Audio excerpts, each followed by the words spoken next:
Now we're asked to graph y equals cosine 2x. Remember, we're basing this off of y equals cosine of bx.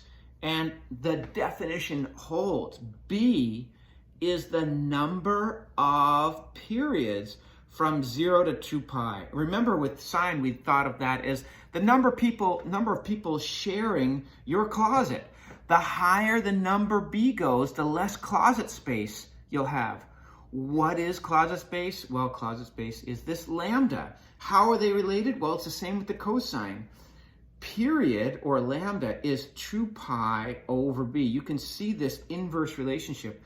The higher the b, the lower the wavelength. So what is our period here? Period is 2 pi over 2, which is pi. Our full period is pi. So I have our graph, and I know it's cosine. So it's going to go max 0, min 0, max. And now my final point will be at pi, because my b was 2. I have 2. Look at this. This is the number of periods from 0 to 2 pi. Of course, I'd have whoop, 1, whoop, 2 cycles from 0 to 2 pi. So I'm not kidding that 2 means you have 2 cycles from 0 to 2 pi. So that means each cycle is half as big. 5 points? Oh, no problem. Because our amplitude is 1. We're going up to 1 and down to -1. So this would be 0, 1. And this would be pi 1. And of course, halfway through would be pi over 2, comma, -1.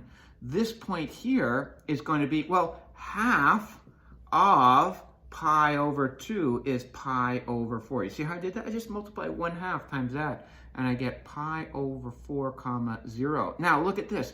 1 pi over 4, 2 pi over 4. This must be 3 pi over 4, comma, 0. See how I take advantage of my knowledge of 1/4 of the cycle? 1/4, 2/4, 3/4. I can find that pretty quickly. There's my 5 points. Easy peasy lemon squeezy. We're asked to graph y equals cosine 1/2 x. Notice, this isn't in parentheses. Sometimes you see that. You can put those in to let yourself, remind yourself that the argument of the cosine is 1/2 x. Well, again, we're messing around with the b. This is like y equals a cosine of bx, where b is the number of periods from 0 to 2 pi. If b is 1/2, and of course our amplitude is 1, notice I'm always reporting a positive amplitude. I didn't have to worry about that in this case.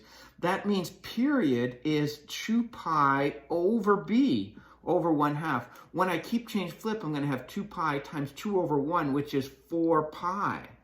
So when I draw my graph, I know I'm going max 0, min 0, max. And what's here? You guessed it. That's going to be 4 pi. So halfway through is 2 pi. Look at what b is. We know that by definition, b is the number of periods from 0 to 2 pi.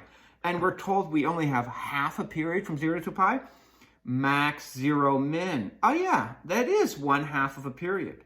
You want your 5 points? Well, the amplitude is 1, so we're going up to 1 and down to -1. And here we have 4 pi, comma 1. So of course this is 0, comma 1. Halfway through we have 2 pi, comma, -1.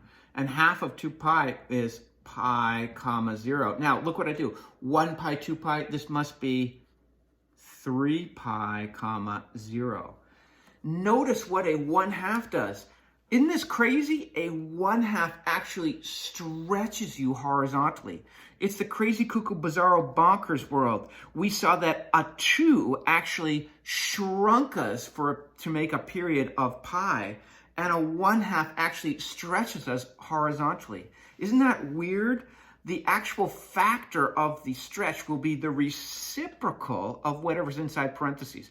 So if you see a 1/2 inside parentheses, take the reciprocal and say, oh, I'm actually stretching by 2. If you see a 2 in parentheses, you can say, I'm actually shrinking by a factor of 1/2.